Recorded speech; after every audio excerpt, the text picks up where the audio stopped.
निमेषादि कालमान तथा नैमित्तिक प्रलय का वर्णन। श्री पराशर जी बोले, संपूर्ण प्राणियों का प्रलय नैमित्तिक, प्राकृतिक और आत्यंतिक 3 प्रकार का होता है।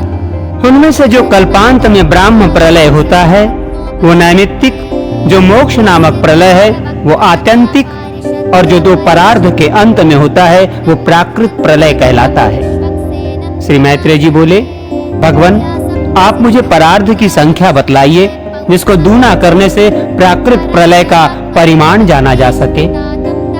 श्री पराशर जी बोले, हे द्विज, 1 से लेकर क्रमशः 10 गुण गिनते गिनते जो 18वीं बार गिनी जाती है वो संख्या परार्ध कहलाती है।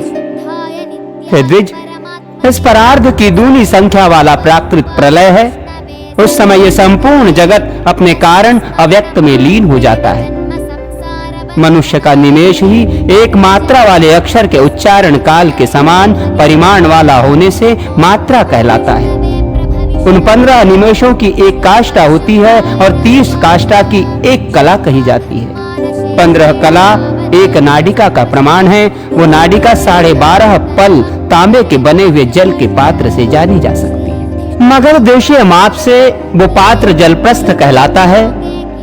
उसे 4 अंगुल लंबी 4 मासे की सुवर्ण शलाका से छिद्र किया रहता है। उसके छिद्र को ऊपर करके जल में डुबो देने से जितनी देर में वो पात्र भर जाए उतने ही समय को 1 नाडिका समझना चाहिए। हे द्विसत्तम, ऐसी 2 नाडिकाओं का 1 मुहूर्त होता है, 30 मुहूर्त का 1 दिन रात होता है तथा इतने 30 ही दिन रात का 1 मास होता है। 12 मास का 1 वर्ष होता है। देवलोक में यही 1 दिन रात होता है। ऐसे 360 वर्षों का देवताओं का 1 वर्ष होता है। ऐसे 12,000 दिव्य वर्षों का 1 चतुर्युग होता है और 1,000 चतुर्युग का ब्रह्मा का 1 दिन होता है। महामुने, यही 1 कल्प है। इसमें 14 मनु बीत जाते हैं। हे मैत्रेय, इसके अंत में ब्रह्मा का नैमित्तिक प्रलय होता है। हे मैत्रेय सुनो, मैं उस नैमित्तिक प्रलय का अत्यंत भयानक रूप वर्णन करता हूँ। इसके पीछे मैं तुमसे प्राकृत प्रलय का भी वर्णन करूंगा। 1 सहस्र चतुर्युग बीतने पर जब पृथ्वी क्षीणप्राय हो जाती है तो 100 वर्ष तक अति घोर अनावृष्टि होती है। हे मुनिश्रेष्ठ, उस समय जो पार्थिव जीव अल्प शक्ति वाले होते हैं वे सब अनावृष्टि से पीड़ित होकर सर्वथा नष्ट हो जाते हैं। तदनंतर रुद्र रूपधारी अवयात्मा भगवान विष्णु संसार का क्षय करने के लिए संपूर्ण प्रजा को अपने में लीन कर लेने का प्रयत्न करते हैं।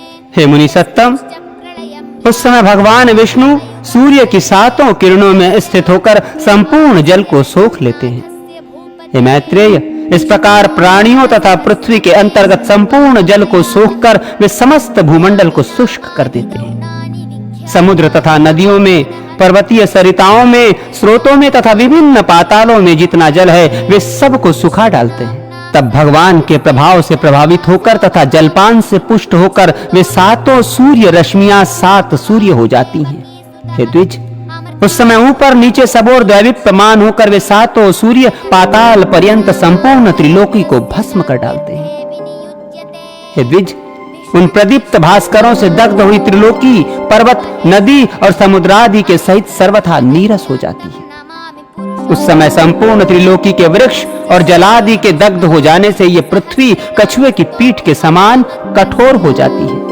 तब सबको नष्ट करने के लिए उद्यत हुए श्री हरि कालाग्नि रुद्र रूप से शेषनाग के मुख से प्रकट होकर नीचे से पातालों को जलाना आरंभ करते हैं। वो महान अग्नि समस्त पातालों को जलाकर पृथ्वी पर पहुंचता है और संपूर्ण भूतल को भस्म कर डालता है। तब वो दारुण अग्नि भुवरलोक तथा स्वर्गलोक को जला डालता है और वो ज्वाला समूह का महान आवर्त वहीं चक्कर लगाने लगता है। इस प्रकार अग्नि के आवर्तों से घिरकर संपूर्ण चराचर के नष्ट हो जाने पर समस्त त्रिलोकी एक तप्त कराह के समान प्रतीत होने लगती है।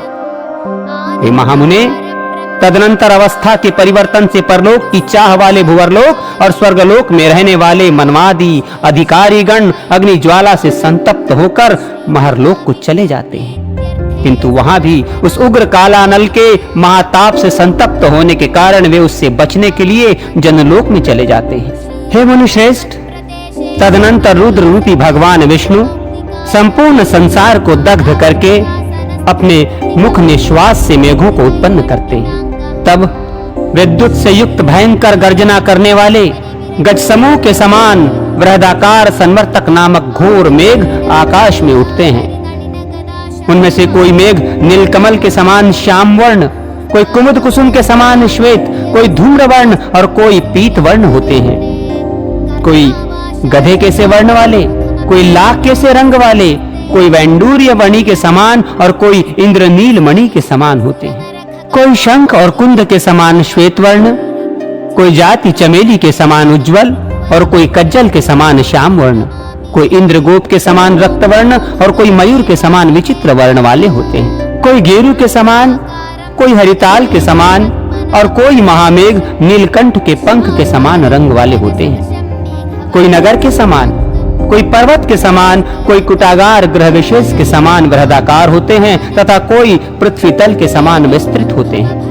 वे घनघोर शब्द करने वाले महाकाय मेघगण आकाश को आच्छादित कर लेते हैं और मूसलाधार जल बरसाकर त्रिलोक के व्यापी भयंकर अग्नि को शांत कर देते हैं। हे मुनिश्रेष्ठ, अग्नि के नष्ट हो जाने पर भी अहर्निश निरंतर बरसते हुए वे मेघ संपूर्ण जगत को जल में डुबो देते हैं। हे द्विज, अपनी अति स्थूल धाराओं से भूरलोक को जल में डुबोकर वे भुअरलोक तथा उससे भी ऊपर के लोकों को भी जलमग्न कर देते हैं।